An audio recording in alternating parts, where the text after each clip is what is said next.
everyone. You're watching God, Sex, and Love. It's your girl, Miracle Sims, and tonight I'm chatting with Miss Danielle Shelton.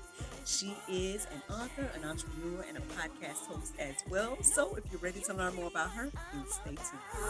Work hard to figure out that I'm not the type of girl that goes around. Ooh, that sugar sweet, you got what I need.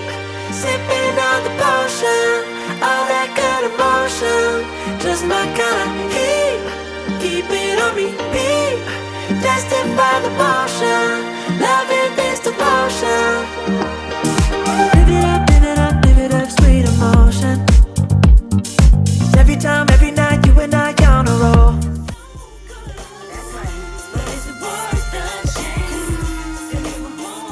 Welcome back to God, Sex, and Love. I am here with the lovely Miss Danielle Shelton. Hello, how are you? Hi, how are you? I am wonderful. I'm glad to have you here. Welcome to God, Sex, and Love. All right. Look, I've been waiting. I got a lot to say about all three. Ooh, all right. Okay. We've been chit-chatting for a while. You could tell them about me way back in the day. We go way back because, yes, Miss Danielle is family. The family down south as far as Pompano Beach, Florida. Yes. Exit 36. Don't get it twisted. Right. And everything like that. But not only is this lovely lady family, but she is the host of her own podcast as well. And I know she got many other things going on. So go ahead and introduce yourself to the people. Well, my name is Danielle Shelton. I am a 20-year educator, but I'm tiptoeing out of the classroom this year.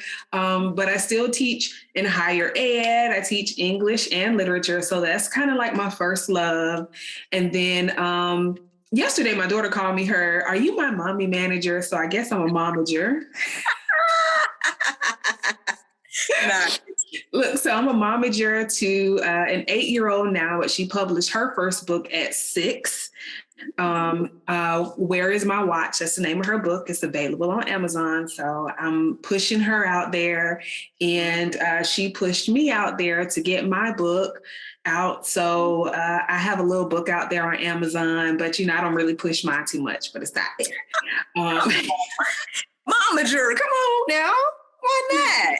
The mommies push the baby stuff out there, So my book is entitled An Unfinished Collection of Works from the Busy Mind of a Writer. And it's basically 4 stories in one. And each one kind of ends at a climax. And I want the audience to kind of tell me, what, I got so involved in that and in the characters that, I want you to finish that one. Let me see how that one turns out. So it kind of started off as an idea. And I was like, what? Let's see how it goes. So that's my own little project.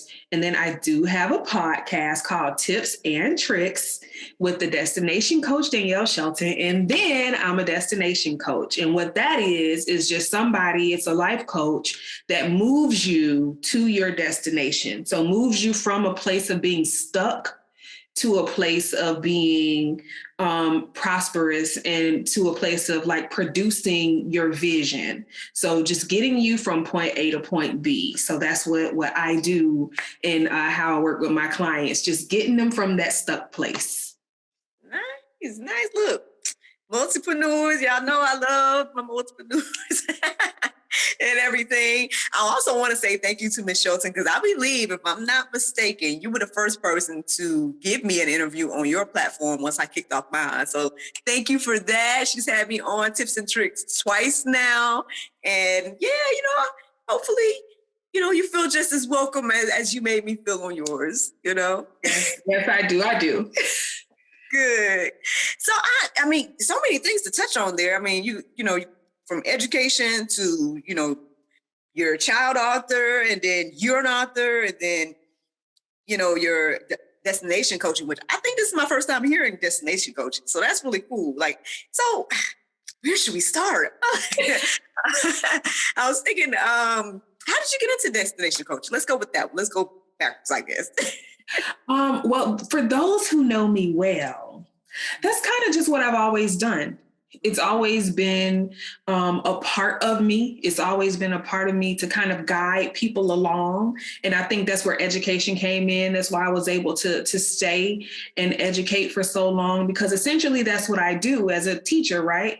Is I take all these little young lives and I kind of guide them along, except, education not paying. So then you have to be like, what is it that I do naturally? What is it that God blessed me with that comes natural, that I don't have to work for, that people seek me out for? Because people will contact me and seek me out and be like, hey, I want to bounce an idea off of you. Hey, can you help me out? I've been asked to speak at women's conferences. I've been asked to be, on a different podcast boards. Can you be on the panel?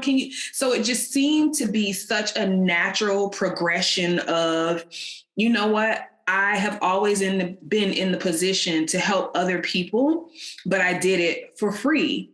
And then I had an interview with this guy, Anthony Joyner, and he was like, you know what you're doing? You're supposed to be making money, right? Man. And I was like, no, what do you mean? And he was like, no, you're planning people's lives. People get paid for that. People get paid for planning somebody else's life. Mm. And then from that conversation, I was like, I think he's right about that. So then I started to develop, okay, what I'm doing is a form of life coaching, but I don't really want to say life coaching. I'm really more of a destination coach because I want to actually move people. I want you to move. I don't want to meet to just meet. I don't want you to be my client for 6 months. Like, if your vision is 6 months long, then fine. But I should have short-term clients. You should be with me for a couple of weeks, couple of months, maybe a year, because our pace should be moving. You shouldn't still be stagnant with me and stuck at meeting one, because my coaching style is different, because with me, you get homework. Like, this is what we're going to do. Here's the plan I need for you to do point A to point B. And that's how we move along. So it's just kind of, it came natural. And I feel like this is where God placed me, and this is what I'm supposed to be doing in people's lives. That's amazing. Like, and I'm all for people walking in their purpose, because again, I think I was just sharing on your platform last week or whatever, that when you're walking in your purpose, it spreads out to the other people that you affect. So again, with you walking in your purpose, your clients can now, benefit from you walking in your purpose, and, and it's mutual, so yeah. Congratulations for that. I think that's great. Sounds wonderful. Yeah, man, it's exciting. Very, very exciting. I know you said that you've been in the education field for like 20 years, right? Yes. But you say you're kind of transitioning away from that now. I'm transitioning away from K-12 education. I did middle school. So I've done sixth grade, 7th grade, 8th grade. And then I skipped right over 9th and 10th and 11th. And then I did 12th grade for almost 7 years. And then I've done higher ed. But higher ed just has such a sweet spot to me, because you get to go in, and these adults have already kind of gone past some of the earlier growing pains in life. And now I get them where they're really transitional. They're really like, I'm out of high school. What do I do? And that's where that destination coaching comes in, right? Because then I'm like, okay, I get them when they're in that moment of, oh my goodness, I'm not dependent on my parents anymore. I don't know where to go. I don't know what to do. I need some direction. So I get to like give them some literature and give them some direction. So it's a real sweet spot for me. So I can't say I'm leaving education totally, but the K-12 classroom, I think I don't want to say outgrown it, but I think I no longer have an anointing for K-12 anymore. I think my anointing has changed, and I have to move with what has changed there. I understand. Yeah. And if you don't move, you're going to get moved. You're going to be like, yeah, I told you. So, I get it. I totally understand. And, man, okay. So good. Now, what was your transition like? Because for me, there were times now I feel like I'm at a place where when I feel a shift happening, I'm like, okay, Lord, where we going? What we doing? What you want? But there was a time back in my Florida days. I was down there at Disney for about 5 years. People know my story, but I don't know if you know it fully or not yet. But basically, I was down there for about 5 years, and I felt like I had done all I could do at Disney. But I was doing things outside of Disney, so I was okay. Because I was just like, it's a weekly check. I'm going to work there, and then I'll do my thing outside. I'm cool. But I felt like the shift's happening, but I just kind of trying to stay, trying to, X, Y, and Z. And then all of a sudden, what happened with me was that Disney ended up letting me go for crazy reasons. It was just like random and crazy. I'm like when I looked at the list of things that they had or whatever, because they said I had too many points in the system or something like that, too many points against me. And when I looked at stuff, they had points like they gave me points for when I took bereavement. So technically I could have fought that because it's like, I'm supposed to take bereavement and I'm supposed to be, that's not supposed to be something that was counted against me and whatnot. So things like that, right? But I think by the time that happened, because I had already felt the shift happening, I just kind of let it be, But even still, though, I stuck around in Florida for, I want to say, another year after that. I kept trying to work jobs and trying to things like that. And every time something would happen, like something random and crazy would happen, and then I wouldn't have that job. And then I get another little gig and same type of thing. And then finally, I guess at the last kind of straw for me, I eventually had to move on back home, which was like my last resort. I did not. I know we had that conversation and you was like, so I'm just supposed to go back to Georgia? I was like, yes. I was like, that was like not even an option at all. But now I see, obviously, all the stuff that I was talking about then, right, and praying about then, where's my husband? He's here in Georgia, apparently, and stuff like that. But still, at that time, I didn't get that, I didn't know that then and stuff. But so anyway, what I'm asking is, how was your transition moment? Like, was yours like that, where you kind of was like sticking it out and then you got that revelation, or was it like you heard it the first time and then you went on ahead to start moving? Like, what was that like for you? I have been hearing, first of all, I'm still in transition. And I think that's why I'm able to help people in transition, because I'm still there. Mm-hmm. But I can honestly say maybe 3 years ago, right before the pandemic hit the school board, there was just a shift in me. You know how you feel that internal, I'm doing this, but I don't love it like I used to. Like I love it still, but just that thing that wakes me up and gets me excited, it's not there anymore. And then all of a sudden, I just started getting all of these different ideas, different stuff. And then it literally would wake me up sometimes and be like, write this, write that, put that down. Like you get this influx of stuff that's not connected directly to what you're doing. So now you're like, well, Lord, what you? Yeah. So for me, it was scary. Because it's like, this is something that I have done and that I'm comfortable in. And now you're telling me I have to like disrupt my comfort to do something that I've never done. Mm-hmm. And I have to tell you that my major motivator, to be honest, was my 6-year-old. Like what she did with her book, she literally came to me and was like, Mommy, I'm going to write a book. And I was just like, all right, whatever.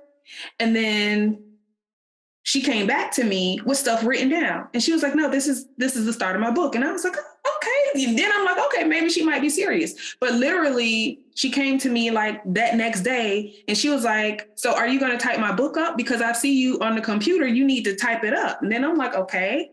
And then she was like, I need to add more, but you type faster. So I'm going to tell you what I want the rest to say. So then I was like, oh, okay. All right. So then, we went into, but literally like 2 days later, she was like, so is my book out? Yes. And I was like, no. And she was like, so then like she was on my back. I was a little offended because she was like, when is my book coming out? So then it was literally like every day. She was like, Mommy, is my book out? Mommy, is my book out? So what I got from her was there was just a real push, and she was fearless with the vision she had. She had a vision, she executed the vision, and right behind the execution, she wanted to see it. And that was it. There was like no discussion, there was no fear. And then I had to be like, you know what? I was supposed to be a writer and was supposed to have a book out like 20 years ago. And here this 6-year-old and came up with a book in like a month and she got her book out. So now I'm looking at my own self like, girl, you after 40, you still don't have this book out that you wrote when you was 20. Wow. Wow. If you don't get up and do something about that. And now that that part has happened, now there's like a whole other transition. And I'm going to tell you the defining moment for me. Mm-hmm. The defining moment for me was when my dad got sick with cancer. Mm-hmm. And the school that I worked for, I needed that next school year. I told them I can't come back in full capacity. I need to be able to come back part-time. I can't teach the course that I teach full-time anymore because I don't know what his chemo treatments are going to be. I don't know what his schedule is going to be. I'm the only one taking him to and from the doctors. I need my schedule to be way more flexible than it's ever been. And they were like, okay, we hear you, but here's the schedule we can give you. And it was still a full-time schedule. And I was like, I can't do a full-time schedule. And it literally was like hitting a wall. And I had a moment that was like, you are in a situation where they need you because there's something you have that they need, but the flexibility you're asking for, they're not willing to give you. Mm-hmm, mm-hmm. Defining moment. Right. So then I was like, wow. So then my dad passed. And after he passed, probably a couple of months after that, I got a text message that was like, hey, we are sorry to hear about that. We just want to know, do you plan to come back? And I just kind of felt like,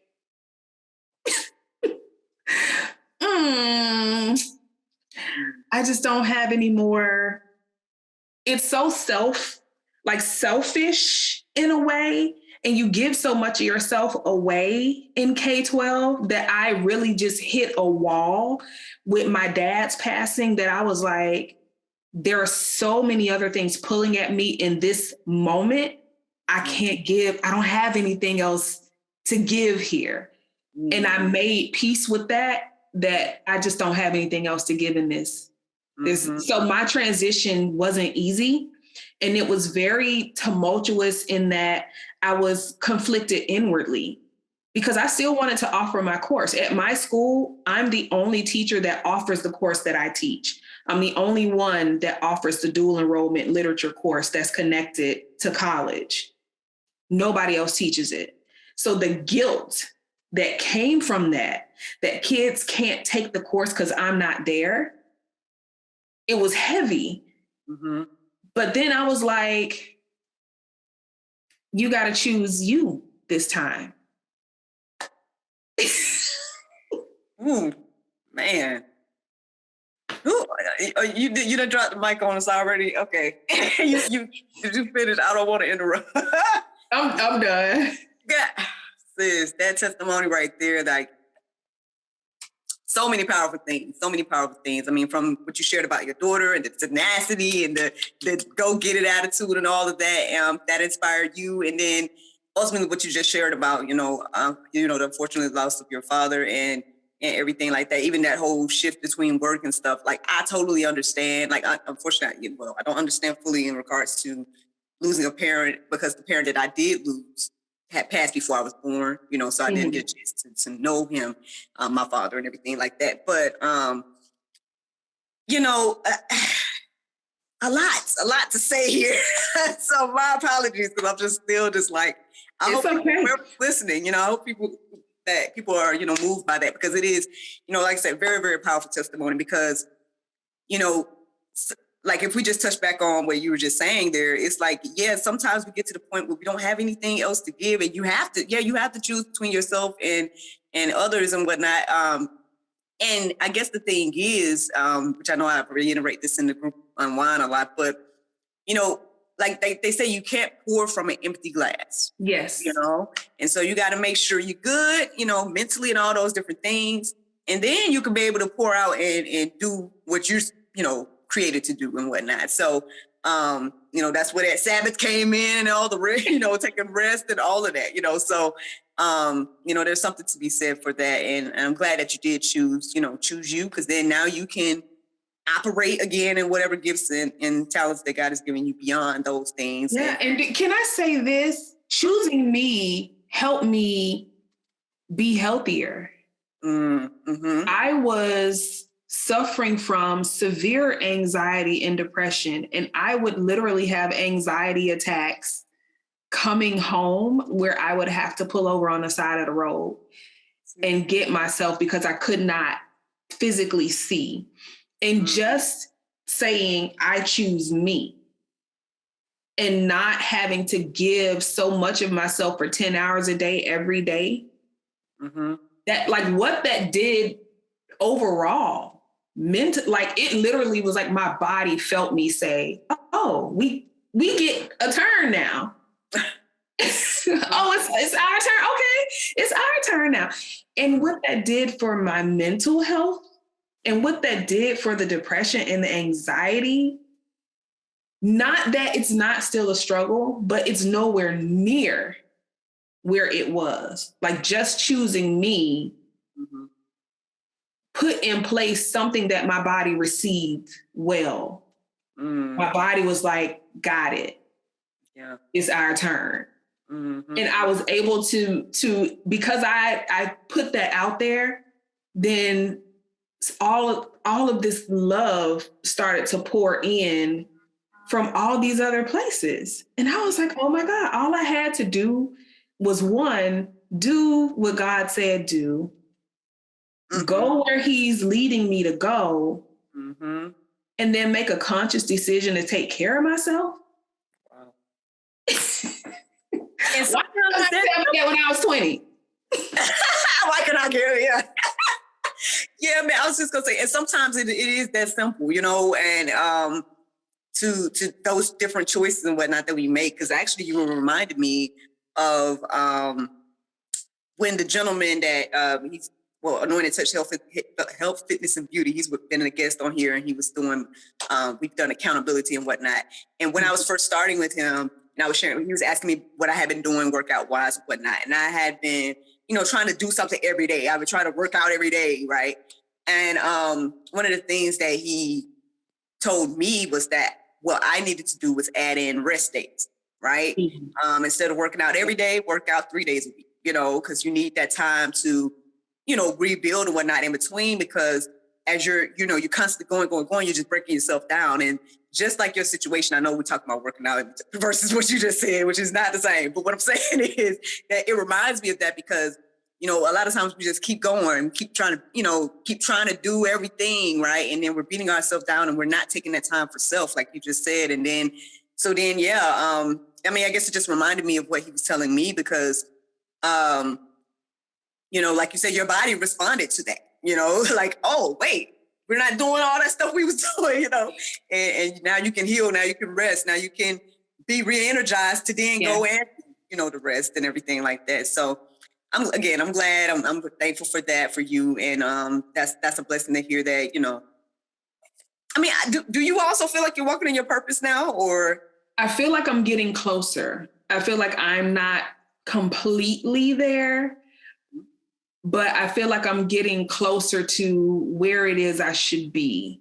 And once I follow through completely, because God is just like, my dream life is just, so now I've gotten to the point to where I journal my dreams so that I'm keeping abreast of what it is and I can remember and kind of look stuff up.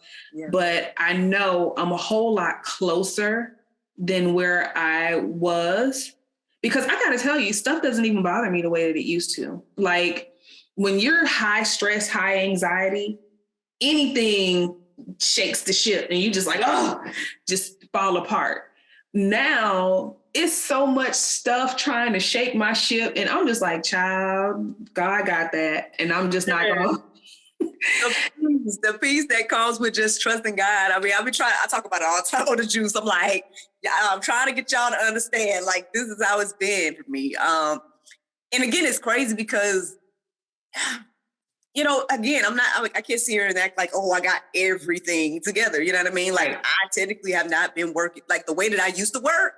I haven't been working like that since before 2020 for me, really, if I'm honest about it. But definitely 2020 was that thing that was like, and you have nothing else to do but what I said do. Yes. So, and I was like, well, okay, boom, and then next thing I know, here we are, but I mean, hopefully people are encouraged and inspired to trust God and try. Yeah. Just try to see. I find it crazy that God clears your calendar. Like, isn't that crazy? Like, the stuff that you use that he wants you to do, he'd be like, oh, no. There's time for this thing. What you are going to do, there's no time for that. But what I need for you to do is because now I'm finding myself in my days accomplishing things that's closer to my walk. Mm-hmm. And then I'm looking around like, I don't even have time for half this. People texting me, calling me. I'm so sorry, y'all. I tell people right now in this space, I'm not a very good friend because I'm trying to hear God clearly. And sometimes I'm just moving now. I've gotten beyond asking God why. And now when he say, I don't even ask why. I just be like, all right, man. What we doing? I don't want to. Yes. I'm with you. So I can relate to that in regards to the friend thing as well, because at some point, again, having to choose me, right? I had to start saying no, a little bit more often with certain things, and I basically, long story short, I won't get all into it, but I did have like someone that will constantly contact me about technically things that I would get hired to do. So at some point I had to be like, hey, so I'm actually, working with people to do this thing or whatever. And so I'm not going to be able to do it for you right now. You know what I'm saying? And so, but I guess, again, that's setting boundaries. That's something that people were talking to me a long time ago, back in that, I called cultivation period, my Florida days. They were talking to me a lot about boundaries. They talked to me a lot about, encouraging me in that area because, a lot of times, again, you do feel like you have to do, right? Mm-hmm. And I guess even as being a Christian or whatever, you're like, well, you're supposed to love, you're supposed to say X, Y, and Z. Yeah, you do. But then at the same time, what I was finding it too is like, but there's some things that is for God to handle with people, like not me. You know what I'm saying? I'm not God that can, handle all the things that the people might want to put on me or whatever the case is. So when they're burdening it, it's a little bit too much for me, it's like, it's not for me to bear it, right? It's for God. So I think finding that difference between, being different people and all that, but at the same time also allowing God to step in and be there for that person. Like, because maybe sometimes we become crutches or whatever the case is, and then they don't go to God, they go to you, or whatever it is. So I don't know, work out on that, but I mean, that's one thing. And I guess when we talk about friends and whatnot, that was something that I had to kind of work through and whatnot, I would say over the past few years. But So now, okay, so again, so many options here. Well, I was gonna say, tell me about your little author, because I know you were saying that she encouraged you to get your book out and get it done and whatnot. And I would say again, for me becoming a mom, I think that definitely pushed me in the direction because, okay, I don't know if we had the pregnant child talk. No, we haven't. we missed some cliff notes along life. Yeah, like I know back when we were when we kind of met and was hanging out and whatnot.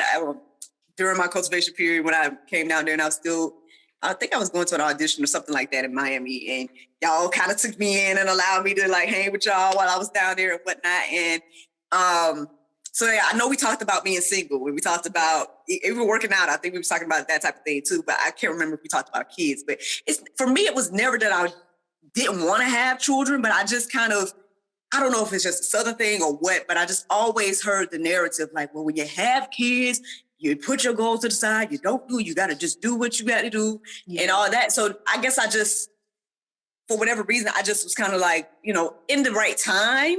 I was open to it, but at the same time, I just was like so focused on, well, let me get this off the ground. Let me get that off the ground. X, Y, and Z. So once me and my husband got married, and of course, everybody's like, whoa, when the baby coming, and it was just like, can I get my business off the ground? Like, can I get to a place financially or whatever, you know? And what was say, like, 3 years in? Like, we got married in 2016, and then we got pregnant in 2018. So two or 3 years in. And so one of the things, like right before that time, I wasn't too nervous, but I saw shifts happening in my life. And I was thinking that once I got pregnant, I was like, well, do I need to change careers now? You know, well, I guess I got to go get a regular job or something, you know? But I guess the thing that I had, the blessing that I had was, you know, my husband as well as the lady who I deemed to be my mentor, they both kind of spoke life to me to be like, hey, you know what, just keep doing what you're doing and your child be incorporated in that. And at the time, I just was like, okay, you know, but once he got here, I definitely felt like I could see that happening, even to the point where I got the opportunity to perform at nursing homes around that time. It was like maybe a year. I think he was maybe a year old. And because I had done, not say I fully researched it at the time, but you know how you come across different stories and stuff. And I had read an article about the older generation gravitating towards kids, and so some nursing home facilities actually have daycares attached so they can interact with each other and whatnot. Aww. And so when I got the opportunity to perform at a nursing home, that inspired me to create like a little show where I was like, okay, I'll do this stuff with them, and then I'll give them time with NJ, and you know what I mean? I'll make it this whole thing. It's an intergenerational experience, and they would just dance with him, and you know, and all this little stuff that we did at that time. And that really kind of showed me like, he was right. He's really incorporated into my life, even to the point now, I know I shared earlier on the juice, whatever, that, you know, he'll see me in different random costumes and stuff. and sometimes I act like as the character in front of him. And he knows at least two of my characters now. Just yesterday, I was playing this little maid character, whatever. Her name is Sophie. And so he came in, he's like, Mommy, da, da, da. It was a new costume. He hadn't seen me in it before. And so I was like, oh no, I'm Sophie. And he's like, Sophie. And so he's talking to me as Sophie. And like, so he kept having moments of being like, Sophie. And stuff. And he's like, I love you, Sophie. I'm like, oh, but it's so weird because I found myself being jealous of Sophie. I'm like, oh, hey, you know, do you love your mommy too? But anyway, I say all that to say, right, the kids can be inspirational. And I want to say that when he was born, it really, really pushed me to focus on reopening my venue and all that stuff. So I was trying to do that in 2019. It's a whole story. But anyway, so you're saying that when it comes to your daughter, like it was similar in that aspect in regards to the book in particular, or would you say everything? Really, I can honestly say, and it's so much weight to put on a kid, right? But I can honestly say that she saved my life at a time where I just thought I wasn't going to make it.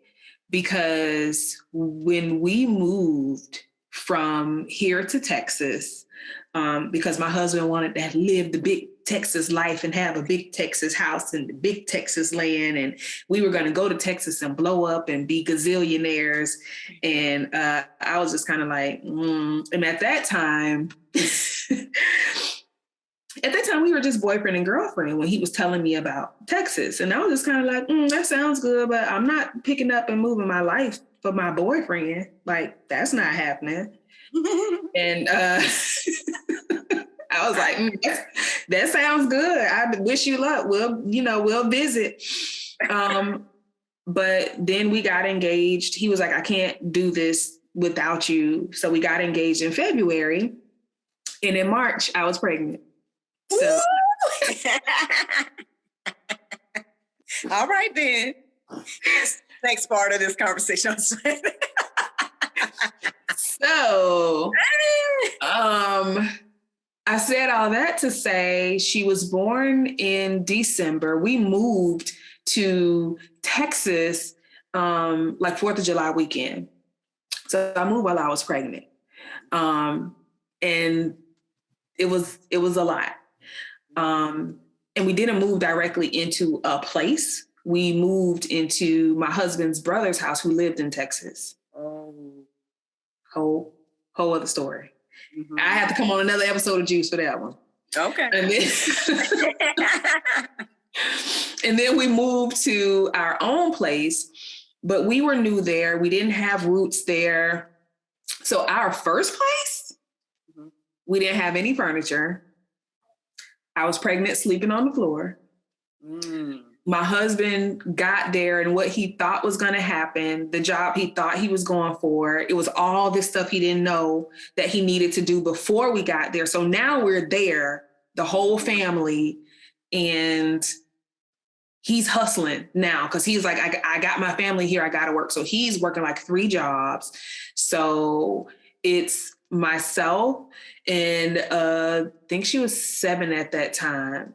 My bonus daughter, 7-year-old and a 16-year-old. And I'm just like, so it's, it wasn't just me. It was all of us there. Wow. And I can say in that moment, and this is newly married. So people talk about, the honeymoon phase in their marriage. We didn't have honeymoon phase. As soon as we got married, we moved to Texas, and our first 2 years were super tumultuous, was full of transition. And I can tell you, Texas was me at the height of my depression and at the height of my anxiety. And part of my testimony that my husband hates when I share it, but I share it because I think it's important. Mm-hmm. There was a moment where I was ready to leave here, to leave this world, to take my life. I was like, I cannot shoulder this. This is not what I was here for. This is not what God called me to do. And I just suffered so much and suffered silently because I was still a mother figure. I still had 2 other girls here, and I was pregnant with 1, and I had nobody, not my family, not my friends, because I'm in this place. I have nowhere I can go. So it was literally the height of my depression and probably one of the lowest moments in my life. Mm-hmm. And what stopped me was this still small voice saying, she doesn't deserve that. Your daughter doesn't deserve that. She doesn't deserve to get in this world and be in it without you. She doesn't deserve that. And I heard that, audibly heard that. Mm-hmm. Mm-hmm. While I was sleeping, audibly heard, she doesn't deserve that. And I heard it over and over again. It wasn't like it happened 1 time or 2 times. It was like along the course of that thought, like the day I had that thought, I literally was like, she doesn't deserve that. She doesn't. And then, so when she was born, her name is Zoe, which means life.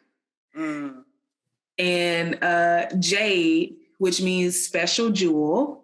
So her name means something because she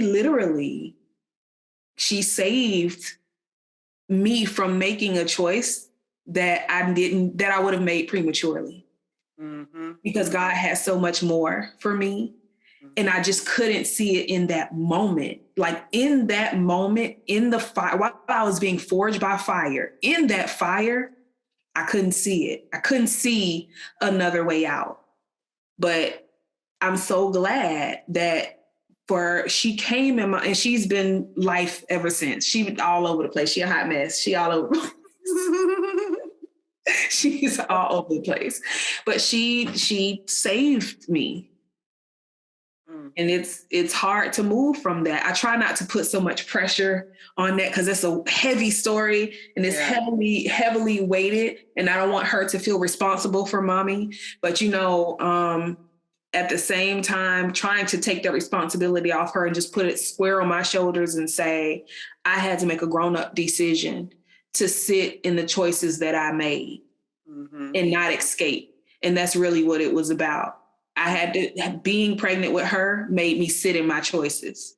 You didn't have to come to Texas. You chose to come to Texas. You didn't have to get married in May. You chose to get married in May. You didn't have to all the choices that I made that led me to where I was. I had to sit in my choices and say, what are you going to do now? Mm-hmm. You here now. What are you going to? And that's destination coach. I know what it's like to be stuck. And then I know what it's like to get in that prayer closet and get on your knees and cry out to God and be like, Lord, I don't know what I'm doing. I don't know what I'm supposed to be doing. I don't know where I'm going. I don't know what you want from me, but here I am. Mm-hmm. I had that moment more than a few of those moments in Texas, but I really had that moment when it was real for me. I really had a lay, you know how people say lay prostrate in the church? Mm-hmm. I had that moment of just laying out completely and just being like, Lord, just tell, here I am. Tell me what it is I'm supposed to be doing here. Mm-hmm. And it was clarity. Wow. It was clarity. See, so that's why. See, we miss life cliff notes, girl. We was living, but we miss life cliff notes. Man, oh God, like you gonna get me crying on here. Thank Lord for a little humor coming up. Lord, okay. So, well, first of all, thank you for sharing that. Thank you for being so transparent about that because you're right. We get kind of sharing our testimonies. I know sometimes people don't understand the reasons why, but at the end of the day, you didn't just go through that. You know what I mean? And then you didn't come out on the field. So at the end of the day, you have to share. You know, that's the reason why you went through it in a way. You know what I'm saying?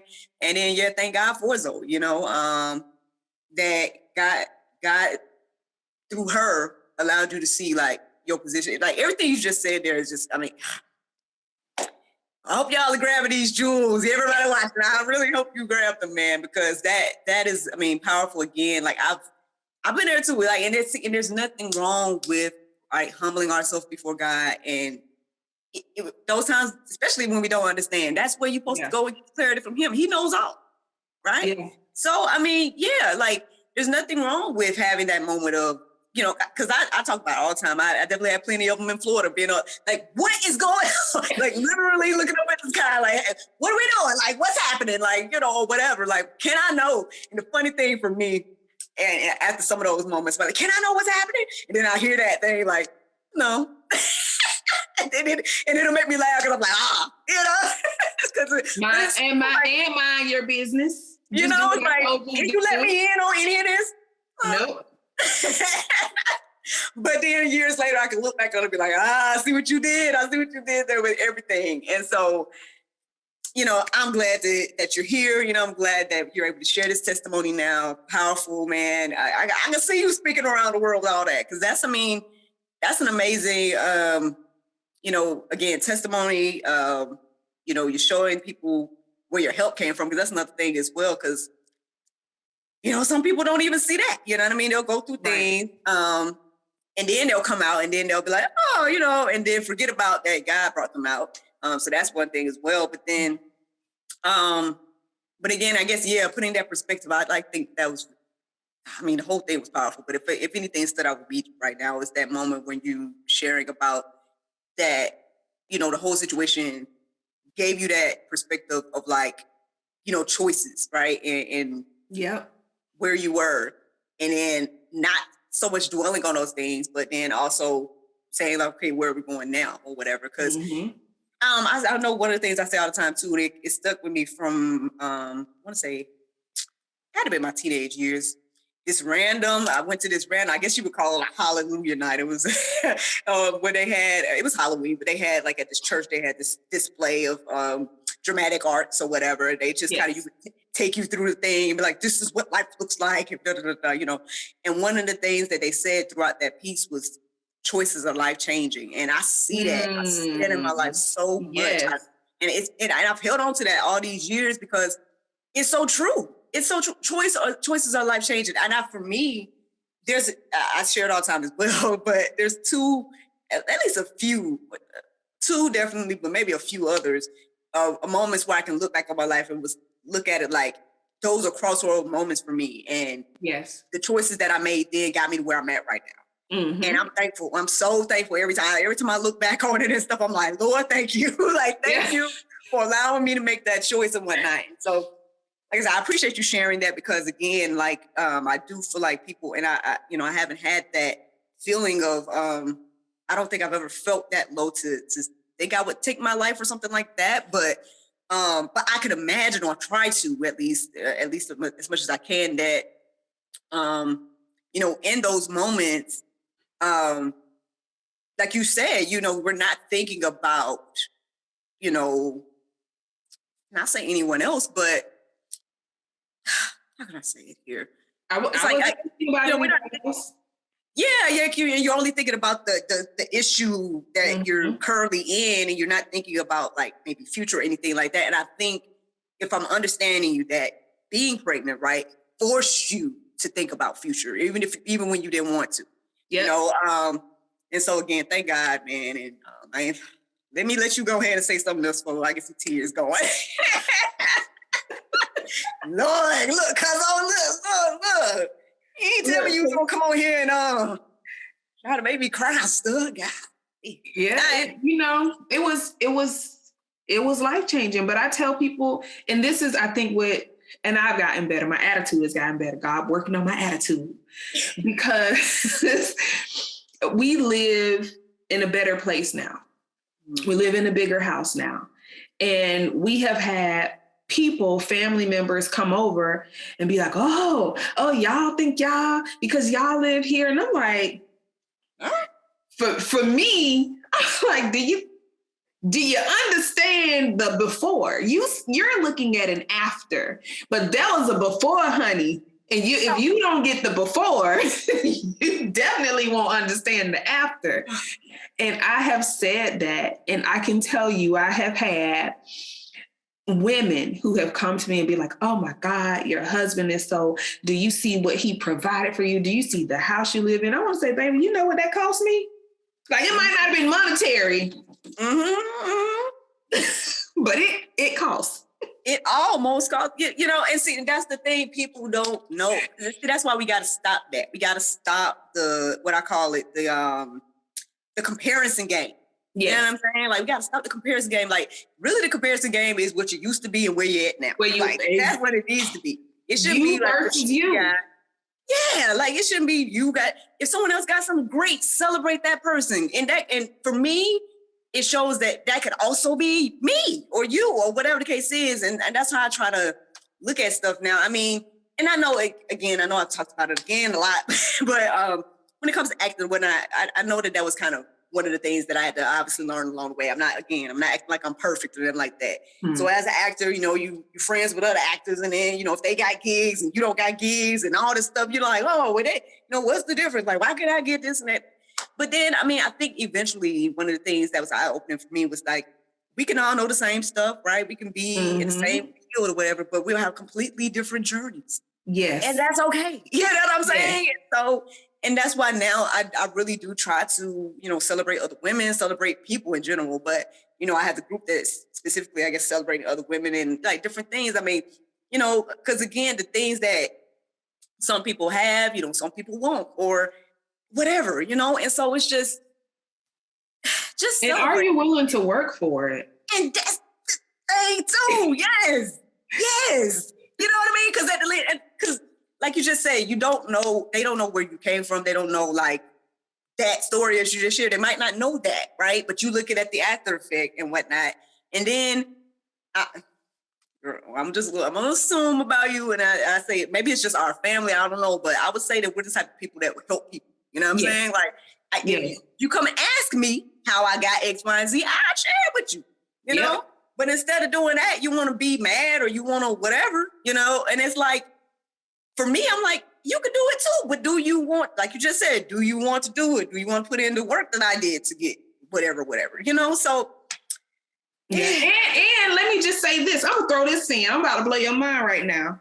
Uh-oh. You can put in every ounce of work.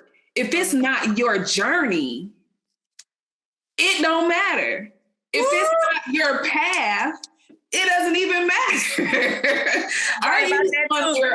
Are you on your own path for your own life? You can't be on my path for my life. You got to be on your own path for your life. Where is that going to lead you? Come on, somebody. What other people have. Shoot, sometimes I look at other stuff and I'm like, dang, and then there's always this thing that self-corrects you. You got to a place where God corrects you real quick. When you like have a thought and it's like, oh, okay, sorry. My bad. I don't know, Lord. But I got to a place where I don't even remember what it was, but I think I said something.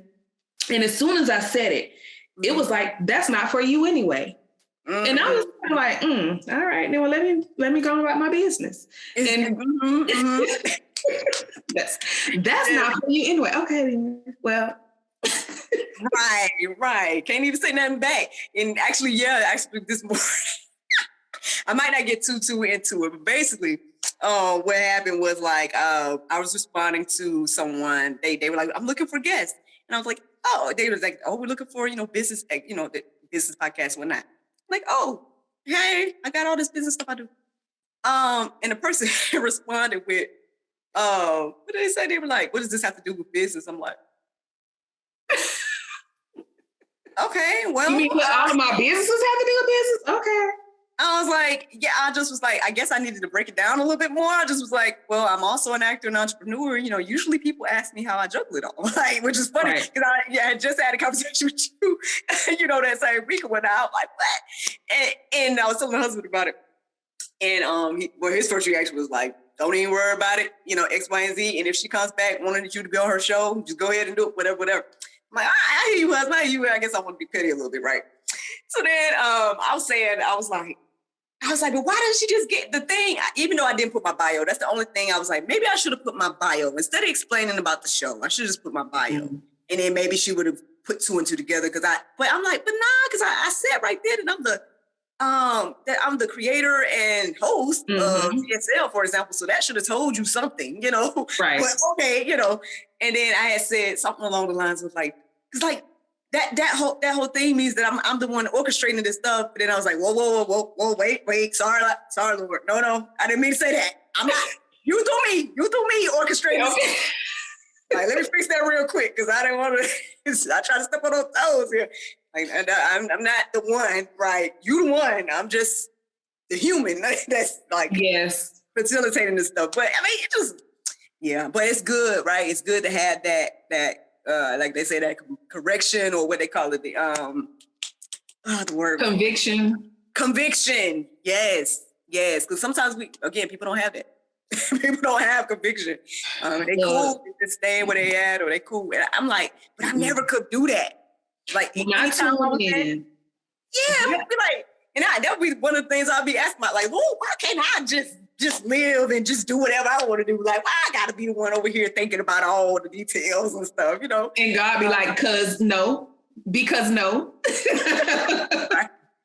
Because no.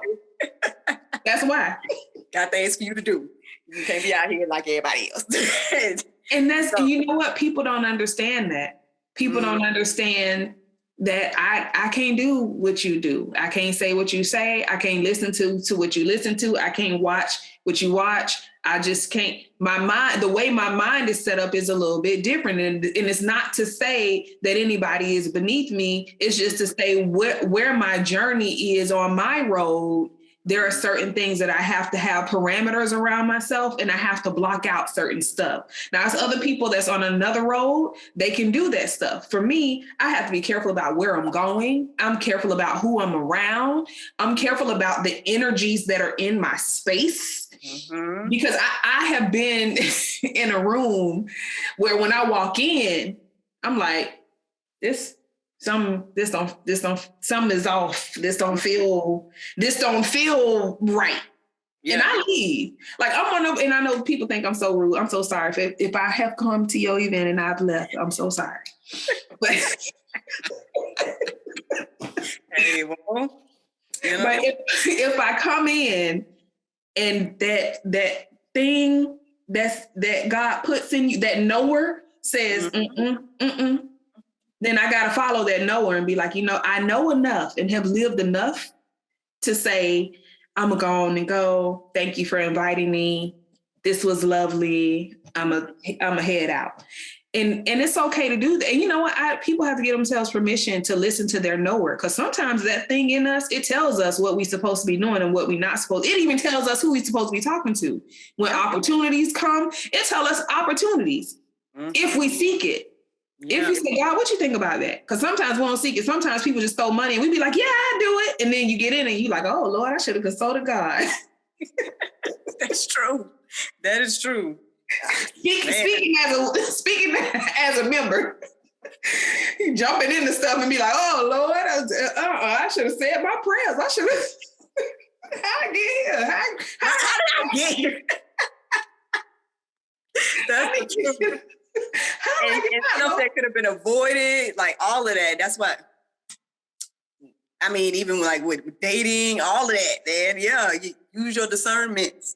You know, these things are in place to, help us and warn us and stuff. Like, again, I mean, then, what can I say? Like you just said, like sometimes we'll look at it and be like, yeah, how do we get here? Or why am I in this? Or whatever the case is. And, got to make a way out. Even if you do, decide not to listen, and then, you got to make a way out. But, sometimes I think for me, one of the things I would have to question about that situation is, asking, I don't know, myself or God or whatever, that like, how many chances you going to get with that?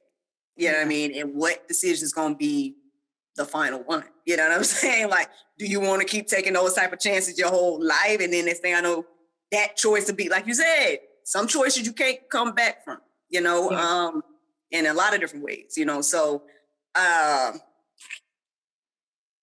sister. Ooh, all right. We done went in. We done went all the way in. Hey, goodness gracious. Did we touch on? So we talked about your daughter. We talked about the schooling. We talked about your new things and ventures and whatnot. Do you want to share with us a little bit what you have? Anything coming up or anything we should be on the lookout for? Well, right now I do have a little business I'm developing, but more about that later. Okay. But but outside of that, I am open to taking in more clients. If somebody is stuck in life and they feel like I just need to get from point A to point B and I just don't know how to do it, go to DanielleSheltonLive.com. I don't charge you to talk to me. I do free consult. Just call me, get on my books. Let's talk about where your life is and where you're going. And we'll try to devise a plan. Okay, here's how I can help you. Because the truth really is, I don't know if I can help everybody. That's my being honest and being transparent. I don't know if I can help everybody, but the goal is to help as many people as I can. So if you're stuck and if you're in transition, if you're feeling lost, if you're feeling left, if you're just like, I just don't know what to do, I don't know where to go, DanielleSheltonLive.com, book your time. It'll send me and you an email and let's get together. Let's chat. Let's figure some stuff out, because at the end of the day, I'm about moving forward. I'm not about wallowing in our bad choices. We all have consequences for every choice we make, and there's a sacrifice for every move we make. You got to pick and choose your consequences and pick and choose your sacrifices. So what I try to do is help people move from that. Okay, this is where you are now. Let's deal with the now. Here's where you are now. And I'm not saying don't heal from that stuff, but I'm saying while you're healing, you can still be moving.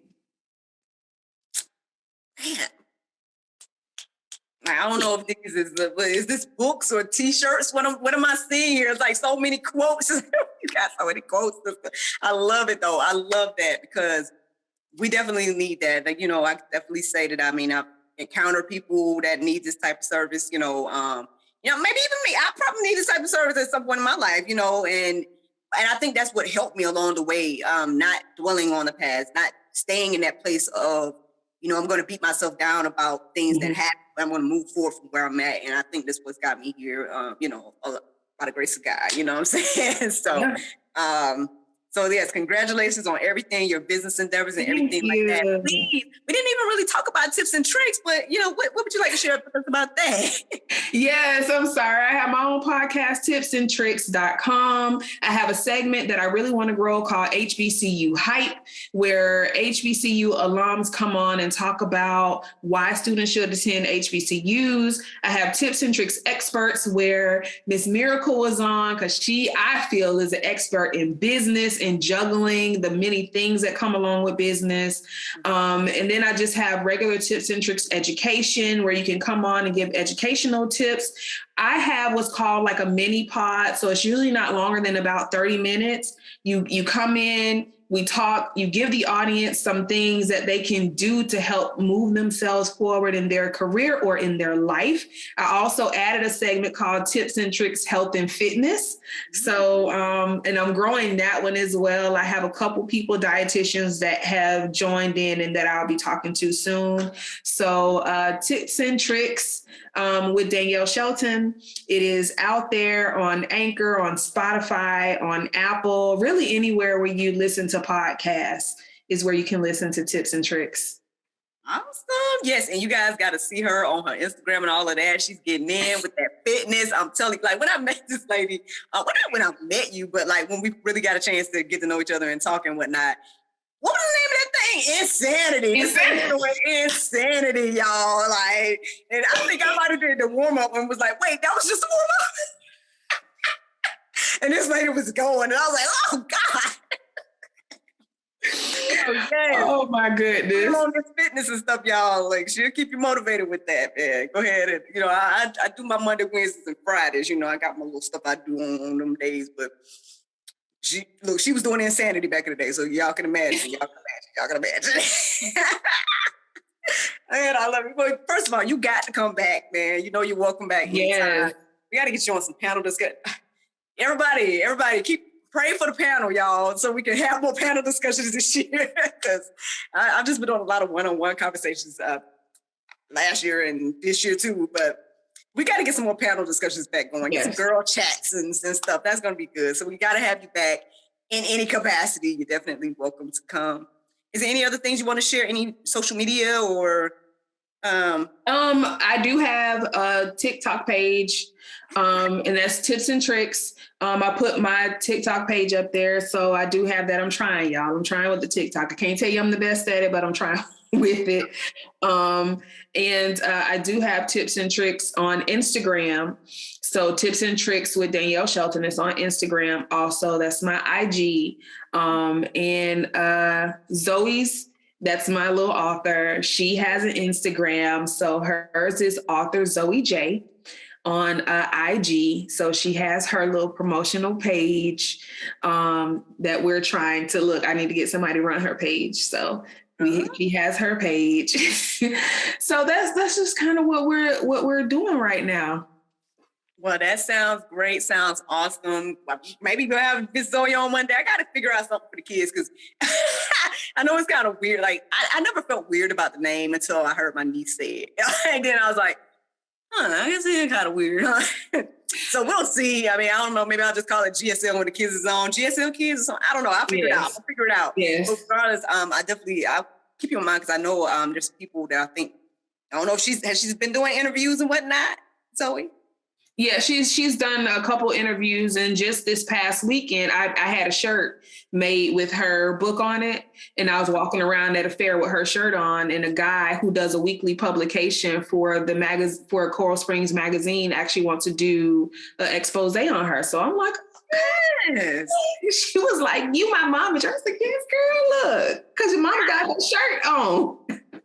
Listen, look, we all need a momager out here. You know what I'm saying? Grinding for us and stuff.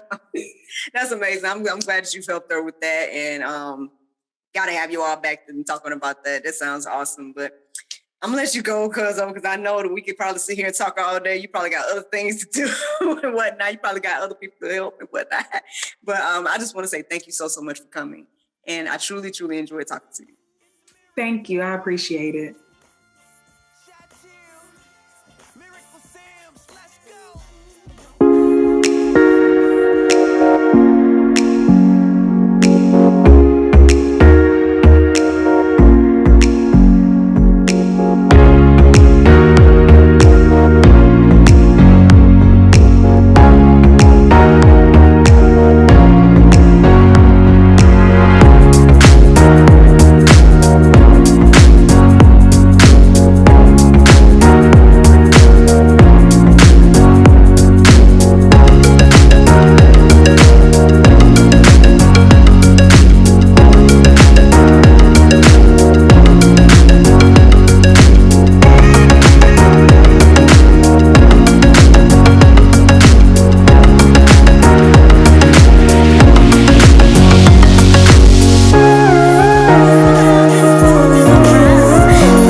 watching God, Sex, and Love. And thank you to Miss Danielle Shelton for joining us tonight and having this conversation. I hope that you all grabbed the jewels that she was dropping and check out not only her book and her podcast and her business, but check out her daughter as well. All right. Y'all have a good night. Bye-bye.